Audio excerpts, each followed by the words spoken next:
U luister na 'n preekopname van Dominee Eddie Botha van Leeuberg Gemeente. Ander preke van hom is beskikbaar op die gemeente se webblad www.leeuberg.co.za. Ons gaan voort met ons gedeeltes uit Lukas uit. Ons is by hoofstuk 8 vers 4. Terwyl ons dit deel so op het, kom ons vra die seën van die Here hierop. Here Jesus, ons sê vir U dankie dat ons kan stil raak voor U woord. En dat ons vanoggend in die diepte van ons hart soos die vrugbare grond voor U kom sit. Elkeen om te luister na wat die Gees vir die gemeente sê. Hoe maklik luister ons nie na die gelykenisse en na die verhale en dit gaan by so baie verby as mooi stories nie.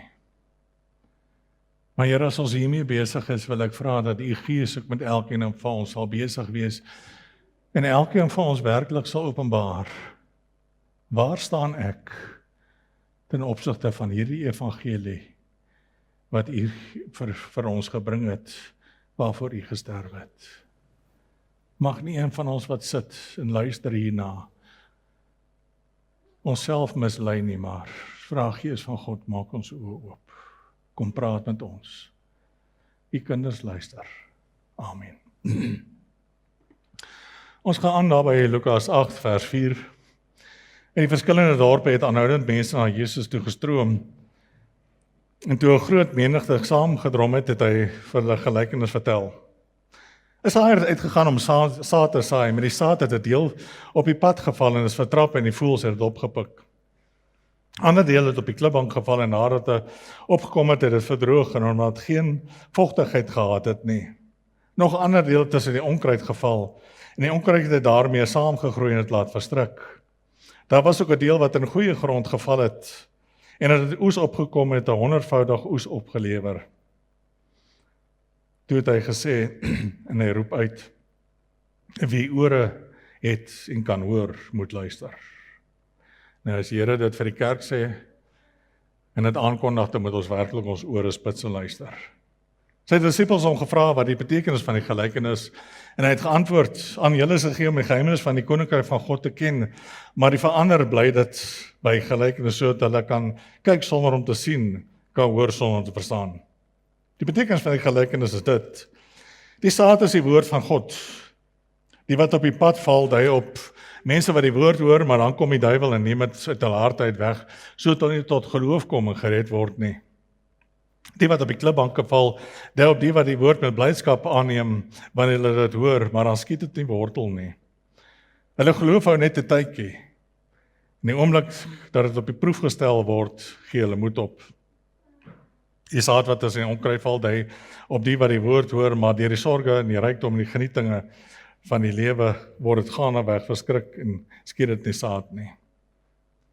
En 'n deel wat op goeie grond val, dui op die wat die woord met 'n goeie en opregte hart hoor, dit bewaar en deur volharding vrug dra. Kom ons hou hierdie gedeelte op, ek wil graag so stelselmatig deur hom werk.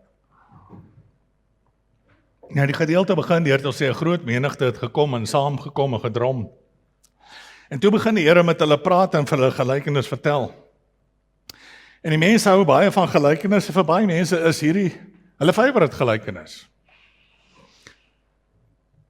Maar ek het die vermoede dat net soos in die dag van die Here Jesus Christus is daar baie wat die gelykenis goed ken, maar wat self onder die drie kategorieë val. Wat nooit werklik tot verhaal gekom het wat die Here praat en wat hy bedoel by hierdie gedeelte nie. Dis 'n baie mooi gelykenis, dis 'n baie waar gelykenis en is waar deur al die eeue, die evangelie word aan ons verkondig en word aan ons bekend gemaak. En tog is daar net, soos die Bybel dit vir ons stel, 'n handjie vol wat hierna luister en wat indrink dit wat die Gees vir die gemeente sê. Wat verstaan wat die evangelie en die kern van die evangelie van hierdie dinge is. En as ons kan saamvat, as hy praat van die evangelie, die spits waarop hy afdruk, hierdie saad wat geplant word, dat hy verkondig word, is die koninkryk van God. Dat ons as mense sondaars in hierdie wêreld, En dat hy gekom het om sondaars te verlos, dat ons 'n nuwe lewe kan hê in hom, in 'n verhouding met hom kan lewe. Dis die kern waaroor dit gaan. Ons praat nie oor algemene prediking nie. Ons praat hier van 'n baie spesifieke, baie doelgerigte saaiing van die saad, die koninkryk van God. En ons sien dit ook in die tweede saad dat hy van praat, dat die duiwel kom en hy wil jy sorg dat ons nie gered word nie. Dis die kern van die evangelie. Nou deur die eeue gebeur daar gewoonlik twee dinge om te keer, wat die duiwel doen om te keer, dat die evangelie nie aan ons gehoor word nie. Die een kant daarvan het ons al baie oor gepraat, en ons het nie tekort in ons uur waar ons in lewe daar nie, valse leraars. Mense wat die evangelie afstomp, wegvat, iets anders in plaas daarvan sit.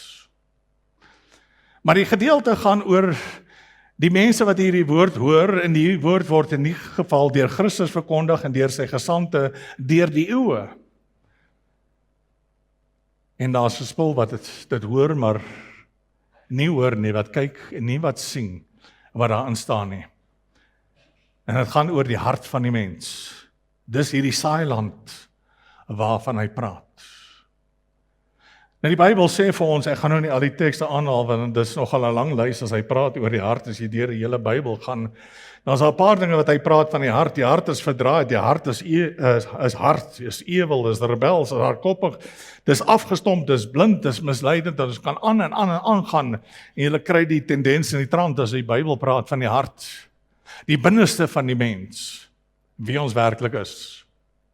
So as die saaier kom na die saailand toe, dan kom hy nie na 'n stuk grond toe waar dit maklik is om op te saai nie, maar inteendeel baie moeilik.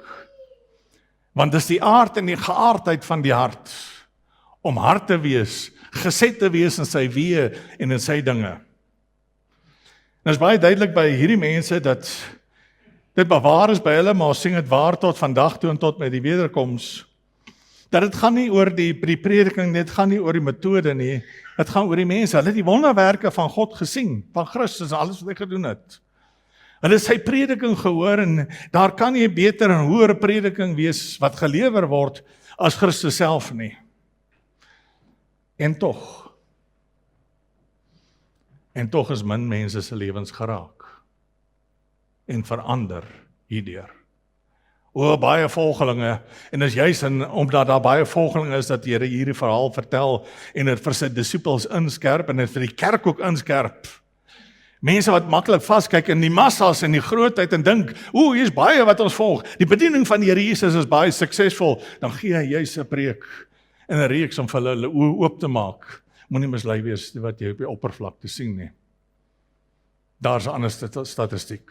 En dis waar deur die eeue, ek onthou ek het 'n statistiek gesien al wat hulle opgetrek het van herlewings en herlewingspredikers deur die eeue. Ek het al vir julle gesê dat selfs van die grootste predikers soos die Wesley broers, wat geweldig baie mense het op 'n bekering gekom het onder prediking, en dit eintlik gewys op die ouend dat dit maar soos 2,5% is. Baie klein getalletjies. Dieselfde is waar van groot samentrekkings en al sulke groot ding, dat die hoeveelheid mense wat eintlik geraak word, is bitter min. Baie het geluister na die Here Jesus, baie het agter hom aangetrek. As ons by Johannes 6 kom, dan as hy begin praat oor die kern, die vereiste, dit waaroor die evangelie gaan, ek is die brood van die lewe, julle moet van my eet. As hy daar praat van die prys, die oorgawe, die lewe in Christus, dan het ons die hartseer deel, vers 60, toe hulle het hoor baie van die disippels, Jesus het die disippels gesê, hulle was sy disippels, hulle het gesê, wat hy nou sê is daarom te erg, wie kan gehoor gee daaraan. Dis die grond, wat hy van praat, en die voorbereiding van die grond. Dan gaan ons aan, en voordat ons begin en kyk na hierdie gedeelte, wil ek vir 'n oomblik net stil staan by vers 10. Hy sê vir sy disippels, die handjievol, aan julle is dit gegee, om die geheimenis van die koninkryk van God te ken. Vir die ander bly dit geheimenisse. Die Here het baie gelykenisse gepraat, en die mense is mal oor gelykenisse, maar die punt van die saak is, die Here gebruik gelykenisse juis om hulle uit te sluit van wat hy besig is om te leer. En hier sien ons in die gedeelte dat net die disippels kom na die tyd kom vra, Maar Here, wat beteken hierdie dinge? Daar's 'n skare wat sit en luister. Ooh, dit was mooi, dit was interessant. Ek wonder wat beteken hierdie dinge. Wat sê jy dan? So stap hulle weg, maar niemand kom uitvind. Maar Here, wat wil U vir my sê vandag in hierdie gelykenis nie? Hou jy van die gelykenis van die saaiër, dan wil ek vir jou vra, hoekom hou jy daarvan? Ek kan sien vir ons as kinders van die Here, ek hou daarvan, omdat ek die vrugbare grond is. En ek weet wat dit vir my beteken in my lewe. Ek is so bang dan in my voorbereiding van die gedeelte, dat ons hier deurstap, en ons het al in die verlede, na 27 jaar, moes ons al 'n paar keer hierdie gelykenis gedoen het, nie waar nie. Die vraag is, hoeveel lewens verander? Gaan ons vanoggend weer deur die ding stap, en gaan jy nog steeds dit luister, en nog steeds dit hoor, en soos 'n skare uitstap? En dis my hartsgebed, want ek het laas vir julle gesê, die manier hoe ek preek en prediking deur die eeue, die metode is irrelevant. Dis die woord en dis die gees wat oopbreek. Soos ons vir hier deurstap, en is baie bekende woorde, kom ons luister vanoggend daarna en maak seker dat ek seker is wat se grond is ek. Meeste val in by die ander 3. Ek sê die meeste, hoekom? Want die Bybel sê vir ons, die poort na die hemel is smal en die weg is nou, en die wat ingaan is min. En dit is so. En ons praat in die terme, en as die Bybel daarvan praat, en die Here daarvan praat, dan praat hy nie in die wêreld nie. Hy praat van binne die kerk. Die wat na die evangelie luister, die wat die vrugbare grond is bitter min. Ek onthou maar altyd Dr. Jan Hein se woorde, dat in die breë rivierbedding van die kerk loop die nou stroompie van die uitverkorenes. Hoe waar nie. En die voorreg wat ons het, omdat ons 'n kleiner gemeente is, kan mens baie fokus daarop dat al my skape 'n deel van die kudde sal wees. Die gevaar van groot gemeentes is, jy het geen idee of iemand saam met die Here is, of by die Here is nie. Maar selfs al ken jy jou skape goed, ken ek nie die harte goed nie. En net die Here ken dit. Waar staan ons met die evangelie? Hierdie is eintlik, mense hou van dit, 'n geweldige verdoemende gelykenis. Besef julle dat die Here hier 'n preek gee vir skares wat hy veroordeel? Dis nie 'n goeie boodskap nie. En hy sê dit in hierdie vers. Hulle het oë, maar hulle sal nie sien nie. Ek praat met julle in gelykenisse. Dis vir julle bedoel. Hulle sit en luister en hulle gaan huis toe, verloor in hulle hart. Baie van hulle het seker ook gestaan in Jerusalem en skree kruisig hom. As jy die woord van die Here baie keer mooi gaan dissekteer, en selfs van sy gelykenisse, dan is dit 'n baie grim gelykenis wat vertel word, wat die hare op jou arm moet laat rys. Hoor die wêreld wat die koning hier sê vir hulle. Nou deur die eeue is hierdie dinge waar in die kerk van die Here Jesus Christus, en dit bly waar. En dan gaan hy aan, want hulle vra van, wat is die uitleg? En hy begin met die gelykenis, en kom ons sê die gelykenis eers saam, 'n saaiër het uitgegaan om te saai, die saaiër word nie genoem nie, die saaiër is irrelevant.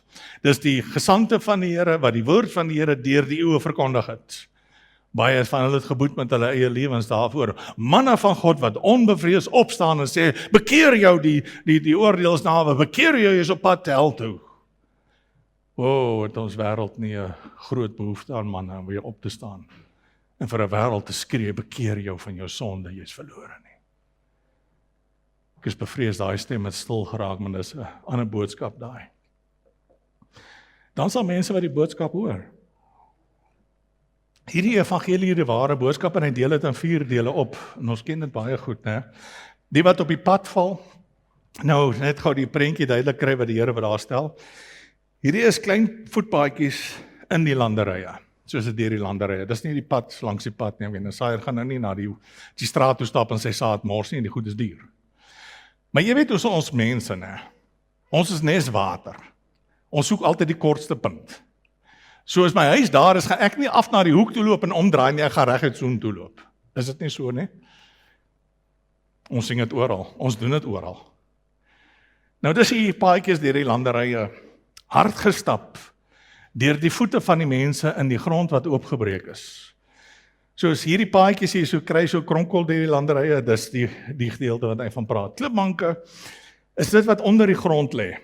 Hulle sou geploeg het, maar die ploeg kon net so diep, dis nie soos vandag se ploeg, is baie oppervlakkig. So hulle is nog net bo oor die klippe, dis nie diep genoeg oop, dat die wortels kan ingaan nie.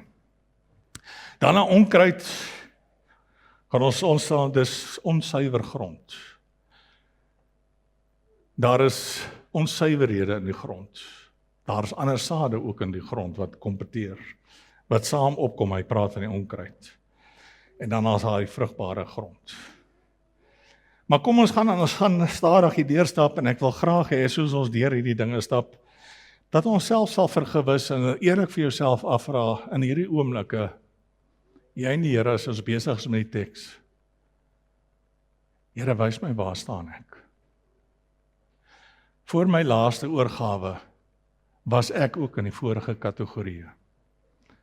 Predikantskind binne die kerk, baie mooi soort van Christen. Goeie lewe gelei, alles was reg. Maar ek was nie vrugbare grond, tot die Here my op my eerste jaar kom gryp het en die finale verandering gebring het nie. Die betekenis, die saad is die woord van God. Die regheid, suiwer, onverdunde woord van God. Daarom ook is dit die snaaks dat as die duiwel 'n aanslag het op die koninkryk van God, 'n aanslag het op bekerings nie, waar is die groot en nommer 1 plek waar hy 'n aanslag sal front nie, is op die kansel.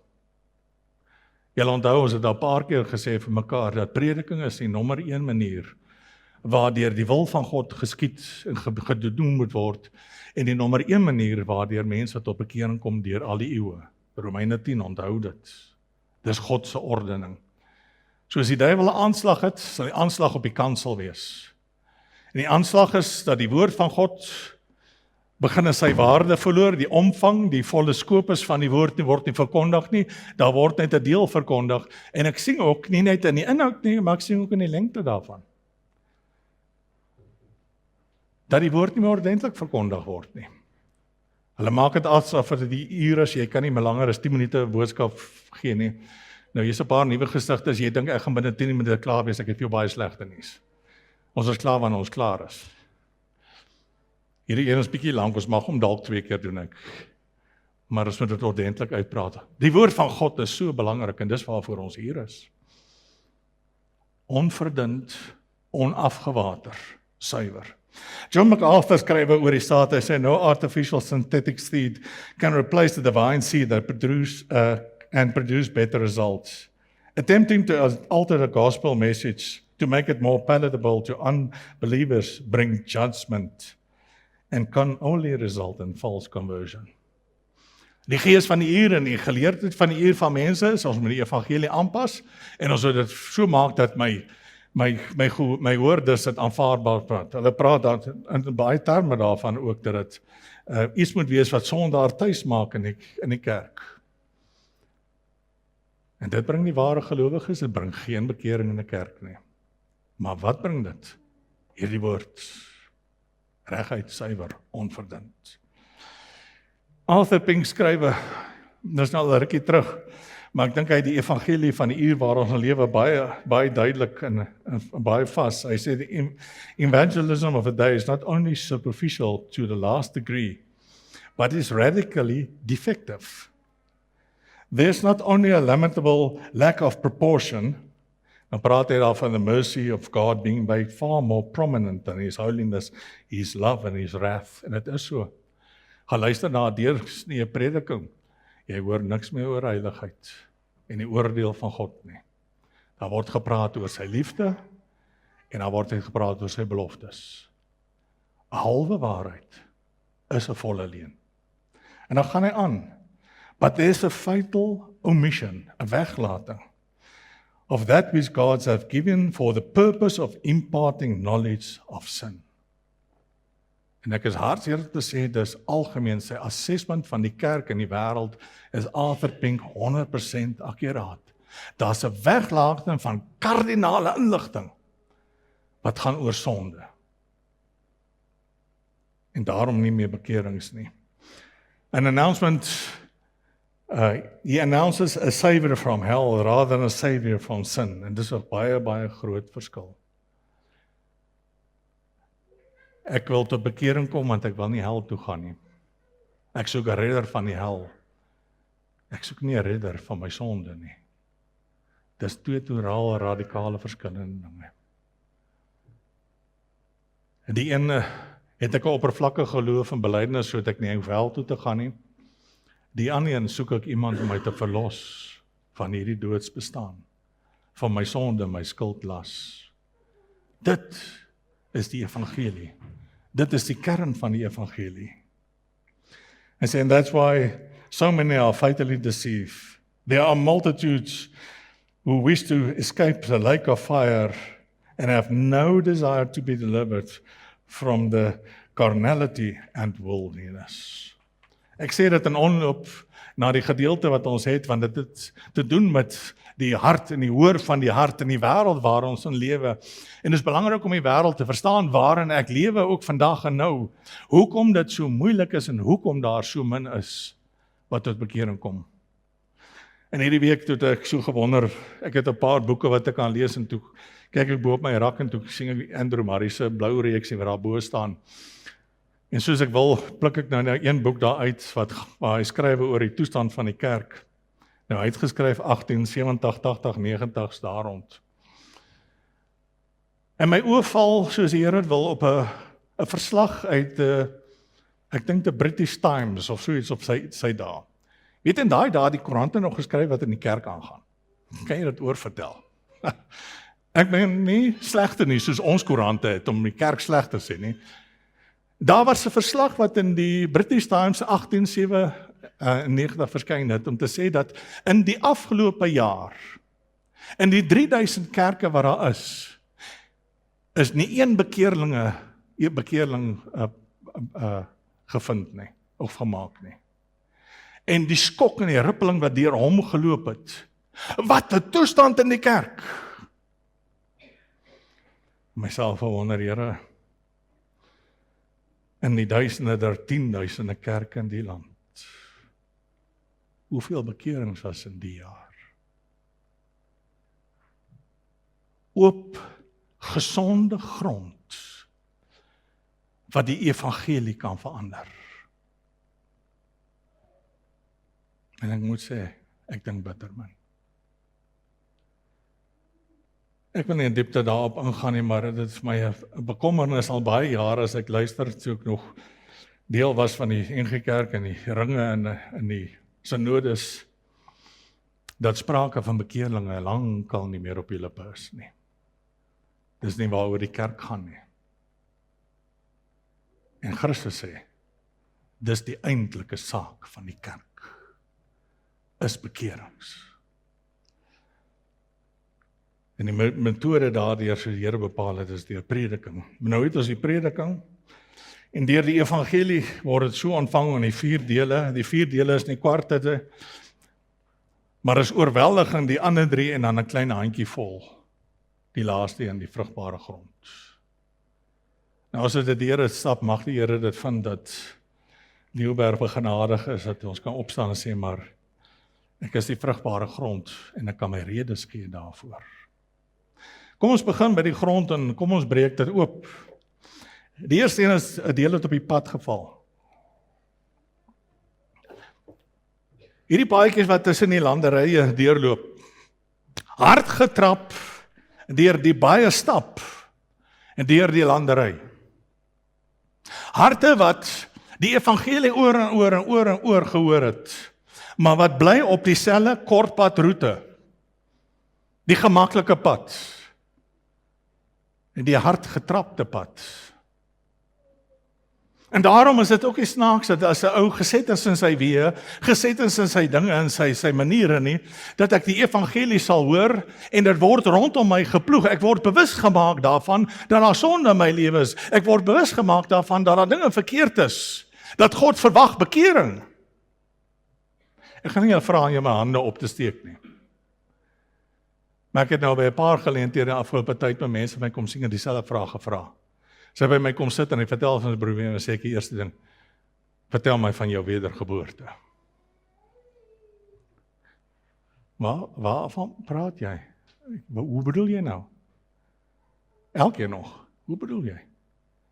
Sit jy nie al jare in 'n kerk nie? Hoor jy nie al jare hierdie evangelie, hierdie boodskap nie? Jy weet dat Johannes 3 sê, as jy nie weer gebore word nie, sal jy nie in die koninkryk van God inkom nie. Dink jy daar's 'n uitsondering? Dink jy jy's iemand anders dat hierdie nie vir jou geld nie? Nee, weet jy wie is jy? Jy's hierdie hardgetrapte pad. Ek hoor die bekering. Nou as jy in 'n kerk sit waar jy dit nie hoor nie, maak dit jy daar wegkom.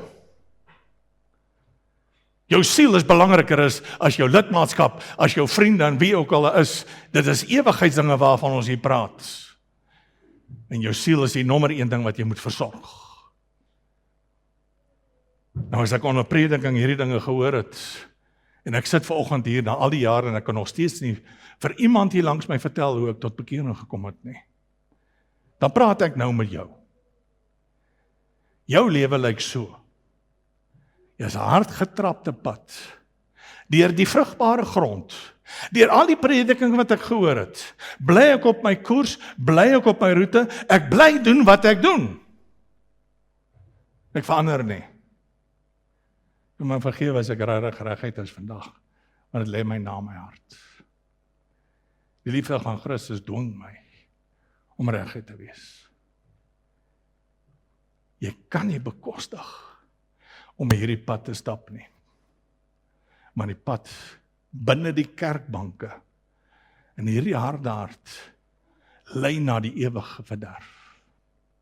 Die evangelie kom en sê, bekeer jou, doen afstand van jou sonde, hê 'n lewe in verhouding met die lewende Christus. En ek hoor dit, en ek hoor dit, en ek hoor dit, maar ek hou aan met my ou gesette pad, en ek is besig om in die landery hard te trap.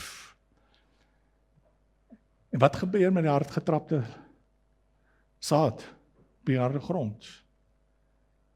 Dit vind later geen inslag meer nie. Dit word net so weggeneem. Die waarheid is, en dis deur die eeue waar nie net vanoggend nie, dat hier sal mense na hierdie luister en sal hulle skouers optrek en net so aangaan op die pad.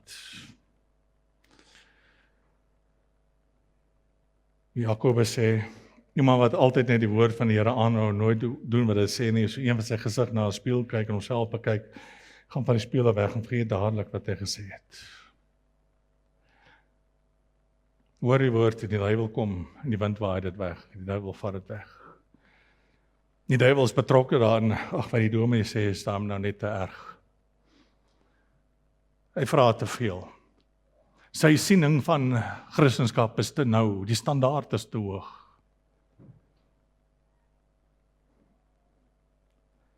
As ek verkeerd is, dan sal ek vir die Here om verskoning vra, maar as ek reg is, en ek is reg, want dis wat die woord van die Here sê,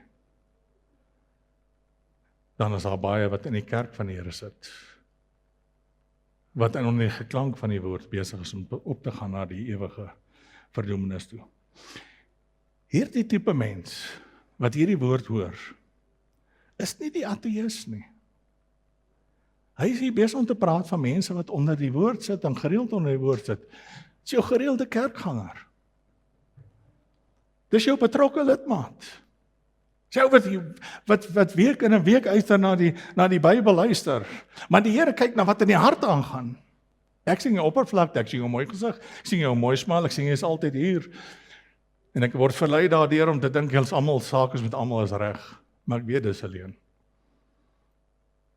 Nie almal is altyd oral daar nie. My bediening deur die eeue dit bewys. Van mense wat gedink het dis kinders van die Here, wat hulle rug op die Here gedraai het, en mense wat gedink het dis kinders van die Here, wat tot bekering kom. Ek moet luister na wat die Gees vir die gemeente. As ek ore het, moet ek hoor ook vanoggend. Die Fariseërs, die skrifgeleerdes en baie van die Jode het na hierdie prediking van die Here geluister en was geset in hulle weë. Dis my godsdiens, dis hoe ek die Here dien, hiervan gaan ek nie afwyk nie. Ja, ek hoor jy sê, jy mens moet weergebore word. Maar dis jou opinie. Maar daar is 'n opinie van God op die laaste dag, wat werklik saak maak. En dis al wat saak maak.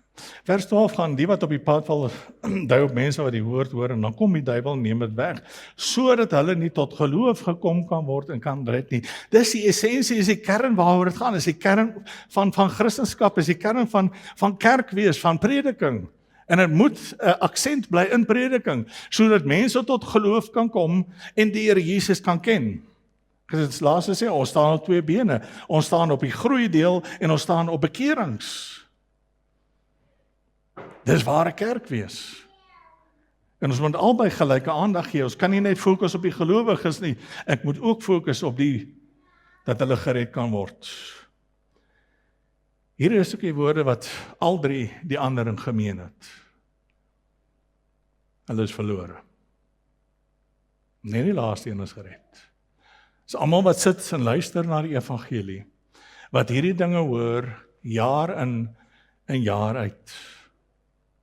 Die eerste groep wat hy sê, is die mense wat sy harte net verhard word, hy is geset in sy weë, hy sit en hy luister wat hy sê, en hy stap by die kerk uit en is verby. Die duiwel het alles weggeneem. Dit sink nie aan nie. Gelukkig kan die Here dit doen.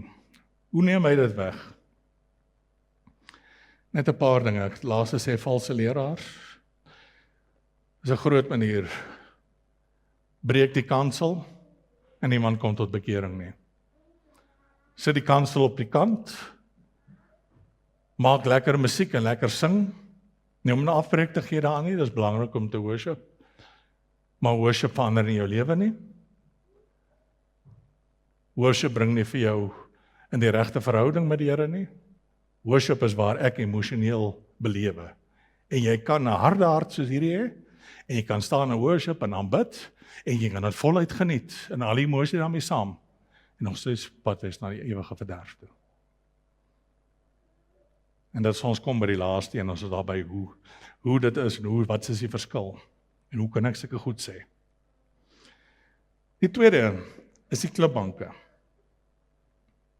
Die wat op die klip vang, dui dat 'n woord van die blydskap aangeneem het, maar nou hoor, maar dit skiet nie wortel. Dit hou net 'n tydjie. Daar is fout in die geloofslewe. Die eerste ouens is 'n groep wat net hoor, men staar hom nie aan nie. Hy gaan uitgaan, hy gaan sy sonde doen soos hy nog altyd gedoen het. Dit pla hom nie. Hy gaan sy drankie gooi en hy gaan aangaan met sy drink. Hy gaan aanhou gaan om mense te ignoreer en vir mense te haat, en sy woede te hê, sy aggressie te hê, you name it, hy gaan aangaan sy sonde. Hy geraak daardeur nie. Die tweede groep is geraak. Hulle lewens is 'n bietjie geskit, daar's 'n emosie, daar's 'n aanraking wat hulle ervaar het. En deur die geskiedenis het ek dit baie en baie mense se lewens gesien, dat daar een of ander belewenis met Christus is, maar foutiewelik dink hulle onmiddellik, dat ek is nou 'n kind van die Here. Jy sien, hulle teologie loop baie vlak ook. Baie kerke verkondig vir jou, dat as jy glo in Christus, dan het jy die ewige lewe. Daar hoef nie 'n lewe, en daar hoef niks saam met dit te wees nie. Wat leer die Bybel?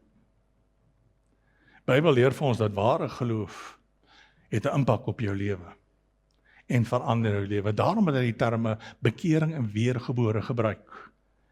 Want wat Christus aan my lewe doen, het 'n impak op my lewe en verander my lewe totaal. Dit kan nie anders doen nie. Nou, dit mag wees en dit kan wees, ek het ook in my jong jare sulke kan ek amper sê sulke rukwinde gehad wat verby jou kom en per oomblik het jy gekom op 'n kamp gegaan of wat ook al. En dan is daar een of ander belewenis, een van die dinge wat gebeur het. Maar kort daarna is ek maar weer wat ek was.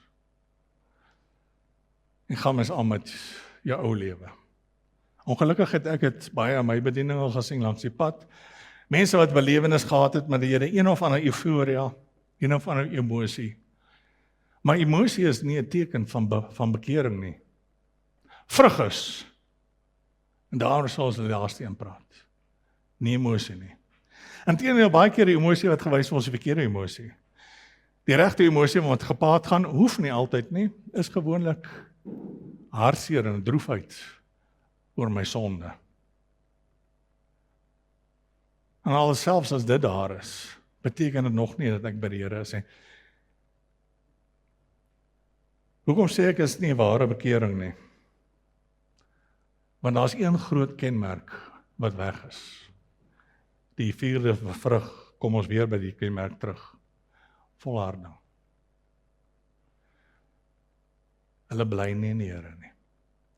Johannes 8 sê, as julle aan my woorde getrou bly, is julle waarlik my disippels. Kolossense 1, maar dan moet julle vas en sterk bly staan in die geloof, en julle nie laat losruk van die hoop wat in julle gewek is, die evangelie wat julle gehoor het nie. So ek hoor en ek daarby bly. Hebreërs 3, ons hou deel aan Christus as ons eindtyd volhard in die getrouheid die vertroue waarmee ons begin het. Die 7 gemeentes, by elkeen van die 7 gemeentes, aan die wat tot die einde toe volhard.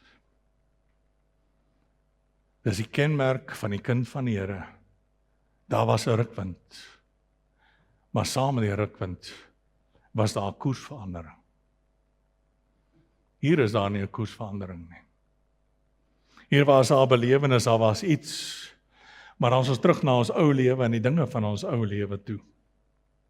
Die ander kant is waar, soos dit teenoorgestelde kant moet sê, 1 Johannes 2, praat hy van hierdie valse leraars en dinge, hy sê, hulle het wel uit ons gelede voorgekom, maar niemand van hulle was werklik een van ons nie.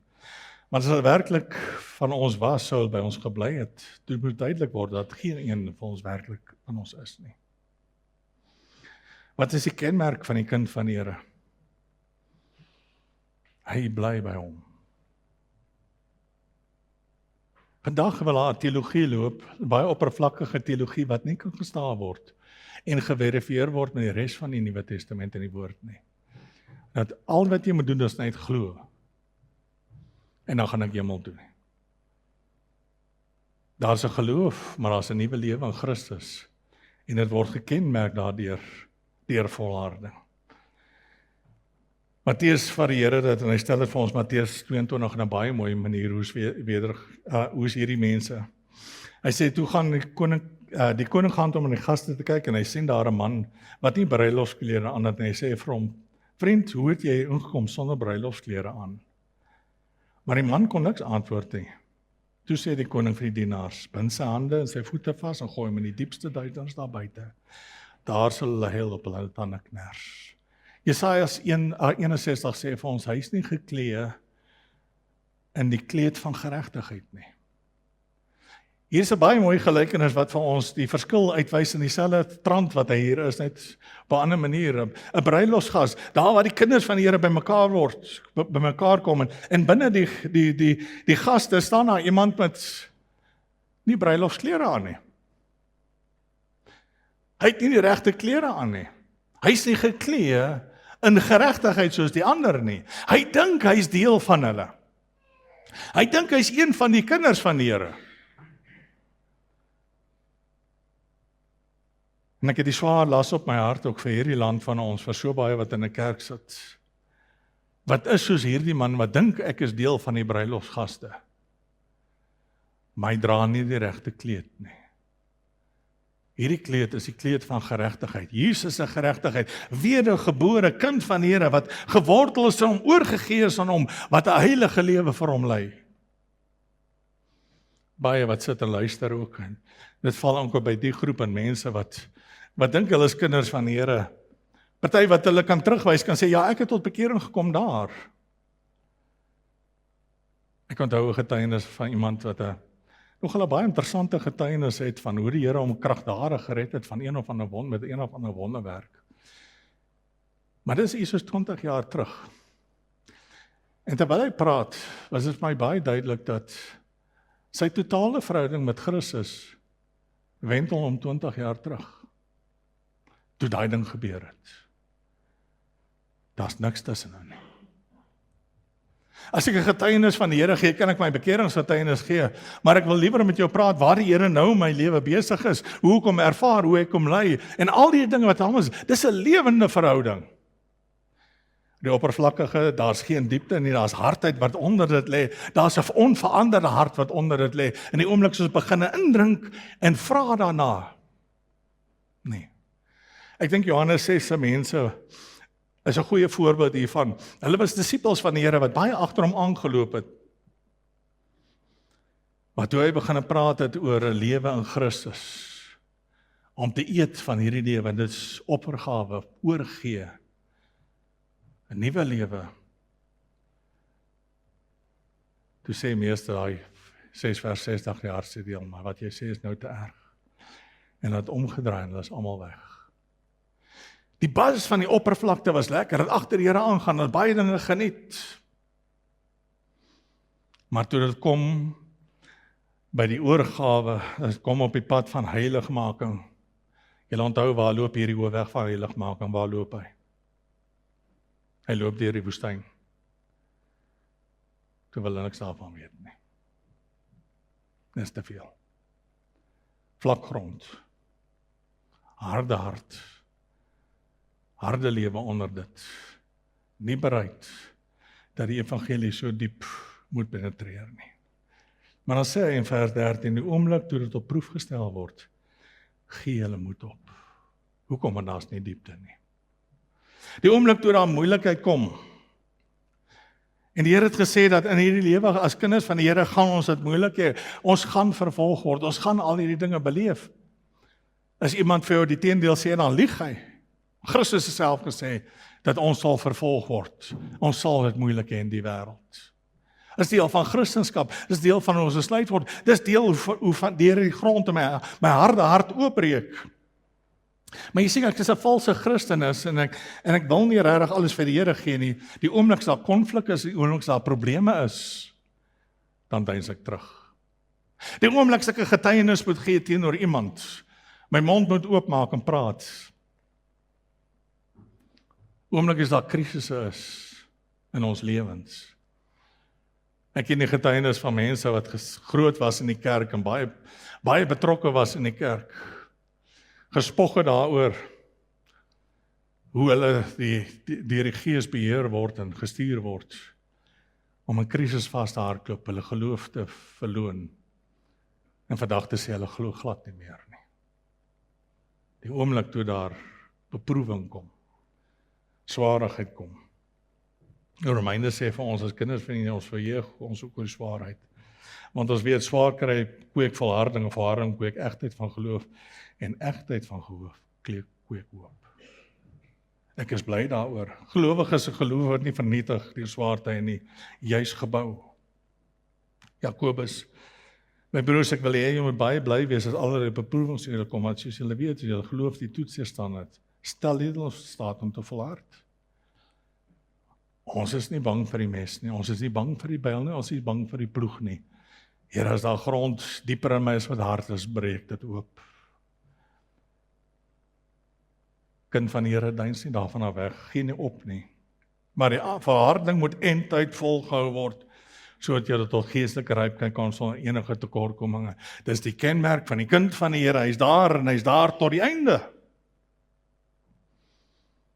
Die wat langs die pad opgee, was nie een van ons nie. Hier is baie leeseplekke van mense wat ek hoë aspirasies van gehad het, wat langs die pad opgegee het en oorgegee het. Ten spyte daarvan ons gepraat het en al die gebede. Hoekom? Is die boodskap defektief? Hoor, die metode is defektief, want ek is maar net 'n mens, maar gelukkig hang dit nie van my af nie. Wat is die fout?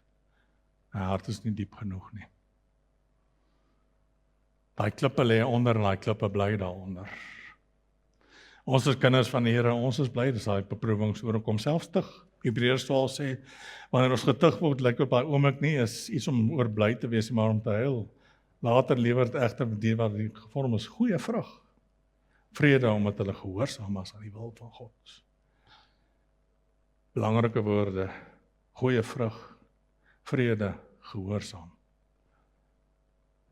Dis wat hulle kinders van die Here maak.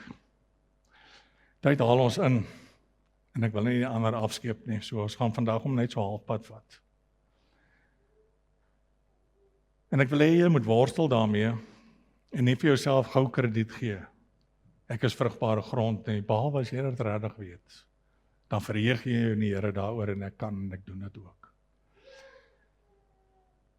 Maar as jy in 'n tyd is wat jy wonder, ook en ons gaan volgende week aangaan voor ons 'n konklusie daar gee, is dit die wysste ding om te vra, Here, wys vir my werklik wat my grond is. Wys my my hart. Sien die onder as in my raak. Daai worsteling kan die kosbaarste deel wees in jou lewe. Daai worsteling kan jou lewe red. Here Jesus Christus, ek sê vir U dankie dat U in die goedheid en die genade van ons hierdie evangelie gebring het. Dat U harte aanspreek en dat U harte bly aanspreek. Maar Here, dat ek ook 'n getuie daarvan kan wees wat self 'n harde hart gehad het, self 'n onsuiwer hart gehad het. Dat U in die genade later oopgebreek het na vrugbare grond toe.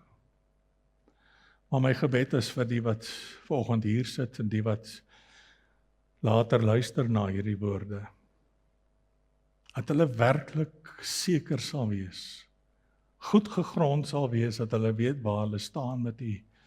En U wil hê ons moet dit weet, en ons kan en ons mag dit weet, ek is vrugbare grond, want ek behoort aan Christus. Maar ek bid vir die wat twyfel, dat U in die Gees, daai harde paaie, daai harde klipbanke, daai onsuiwer grond sal oopbreek deur U genade. Dat U nuwe lewens kan toevoeg, ook hier by U kerk, by U gemeente, by U koninkryk. Ook as ons in die tyd met hierdie dinge stil staan en nog volgende week aangaan, wil ek vra, Here, maak dit 'n kosbare tyd van selfondersoek, en dat ons sal uitstap hieruit na dit alles, doodseker, vir eens en vir altyd, waar ek staan in U. En dankie dat ek weet U doen hierdie dinge. Amen.